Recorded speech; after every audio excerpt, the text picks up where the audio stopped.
teaching. So that's why I went into secondary math education. How did you feel when you became the chief of the math department, or the chairman? Mhm. When I first became chairman of the mathematics department at Lane, I felt that it was something, excuse me, I felt that it was something that should have taken place much earlier in my life when I had youth, energy. I still had ideas, but I think the earlier stage of my life, I had more ideas. Even at my church, I start holding back my ideas because I don't have the energy, uh, I don't have the youthfulness necessary to put them in play. So a lot of times I would just not make a suggestion because more or less it's Alan, okay, go ahead, do it. And now, no, no time, no energy. So that time of life,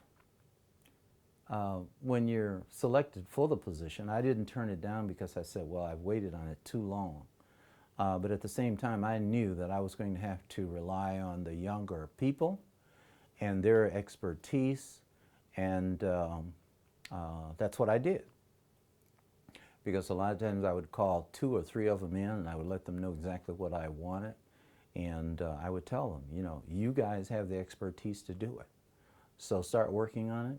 Let me know how I can help you and assist you. And they were so energetic, and they never let me down. And they made me look real good. Because the principal, and we had really a great principal at Lane, Dr. Labasco at Lane Tech. And she also retired this year. But she was the type of person, she believed in letting people organize, let them form their groups, let them address whatever problems that that they may have, and come up with solutions. And it works, because there's a saying, no one of us is as smart as all of us. And if you get the right people working on the right task and you let them work on it, and after they work on it, don't step in and just overrule everything they've done and all of their time and effort that they've put in. You just ignore trying to stand out so that you can be the big guy. No, you don't do that. You let them do their presentations, let them get credit, and then you stand up and you thank them for doing it, and you recognize them. So I think the key is to just let people be creative and encourage it. And there are different situations for different leaders, I know, but I think this is something that all leaders should be aware of. And if they're not going to do very well. People will respect you in your own little shell, but no. Dynamic leaders, you have to be able to take advantage of those skills, of those talents of your people, and you cannot be afraid of them. And I suppose I wasn't afraid because I knew I would be retiring in a couple of years anyway. So if they want to be department chair, no problem, okay?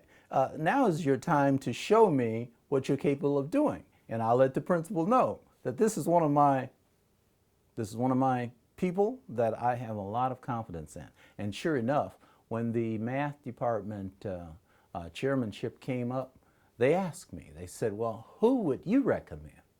And that's what I was thinking about, those people that were really outstanding in all those different things, putting in extra time, addressing those things that had to be addressed. And sure, so I went through the list. Say, this is the person that has helped me with this, has helped me with that. We developed tests for the freshmen, and she came in, she helped me grade the test, and she had input on the questions on the test and how much to, in the evaluation, how much each of the questions should be worth. And I listened to her, and we came to some type of consensus. And the whole testing went over very well, and we did what the principal wanted done. And not only that, there were just different things, many things. And so I could recommend those people. Some people took over for the science clubs.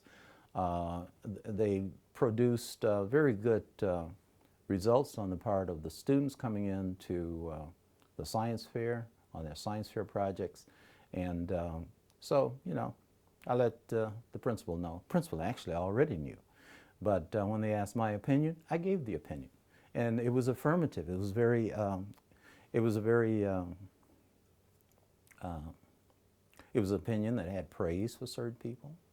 And I wasn't afraid to do that.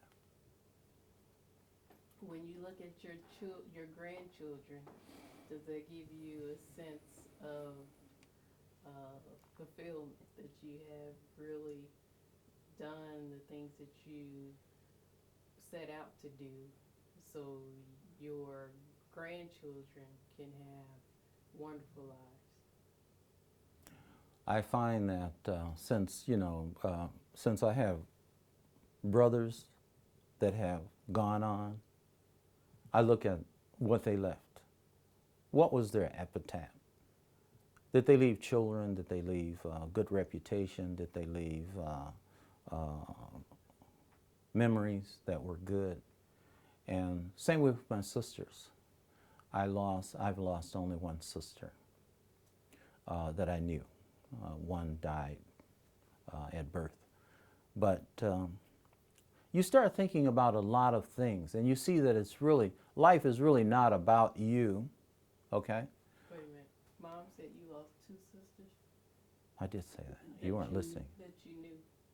You said you lost one sister So that who you are knew. the two? Who are the two that I knew? Lizzie. One. And Ruth.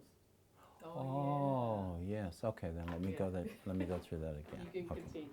Okay. No, we Two. won't be back. We'll just stop and wait.